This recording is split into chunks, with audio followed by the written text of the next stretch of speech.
I'm Debbie Godfrey. Welcome to the Positive Parenting Pep Talks podcast.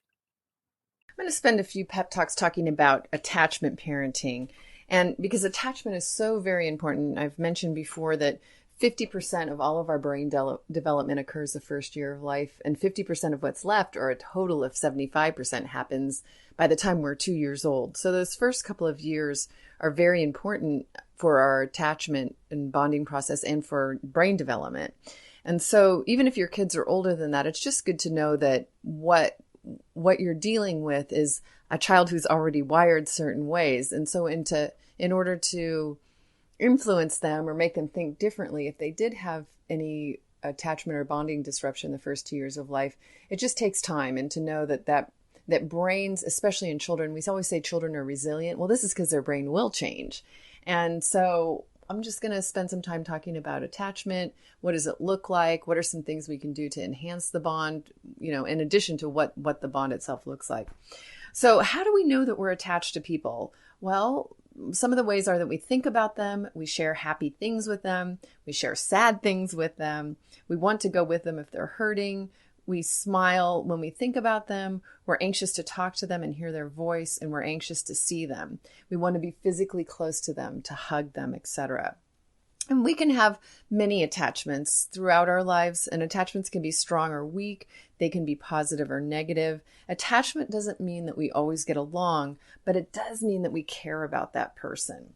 We have attachments even to people who are no longer around because they moved away or died. So attachment is just really, again, it's a very important part of the parent-child relationship, because how a child attaches early on will determine the way that they make attachments in their future.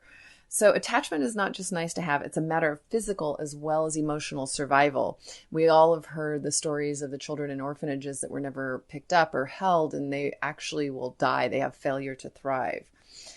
And for infants, they need all of their need, a caregiver to provide all of their needs in every way. They can't do anything for themselves, unlike some animals that are born already able to walk or to, be able to be on the move. Human infants can't do anything for themselves. Older children need their emotional and physical needs provided for. And because attachment is necessary for children to grow and develop, their physical and emotional survival depends on the caregiver or the parent's ability to provide for their needs. It's critical that attachment be in place in order for them to develop appropriately. Without attachment, areas of development will be compromised. So it's just, again, attachment is so key. And, just things as simple as looking in your child's eyes are part of what forms that bond. And it's a key part of what we want to think about when we're raising our children. Okay, so one of the things that I wanted to give you for today before I stop, and tomorrow I'll continue with this, is just a couple of, hands-on ideas for how you can maintain the attachment. One is the eye contact. One is to be unconditionally loving presence. So, and also touching your child. So being able to stay, what I mean is to be present when your child's having a lot of emotional times, that's going to be very important to attachment. So if the child has a meltdown and you freak out about it, that's a little bit unsafe. And so it's easier for the child to develop a secure attachment if they're having a big feelings, and if we can maintain calm and centeredness and help them contain and move through their feelings. That's going to be a pretty important part of attachment. And so for today, just think about the bond that you have with your child and how important it is that it develops securely and lovingly as your child grows. Have a great day. Happy parenting. Thank you so much for joining me here at the Positive Parenting Pep Talks podcast. I assume you're here because you're getting something out of these daily pep talks. And wouldn't it be great if more parents could hear more about these ideas for their children?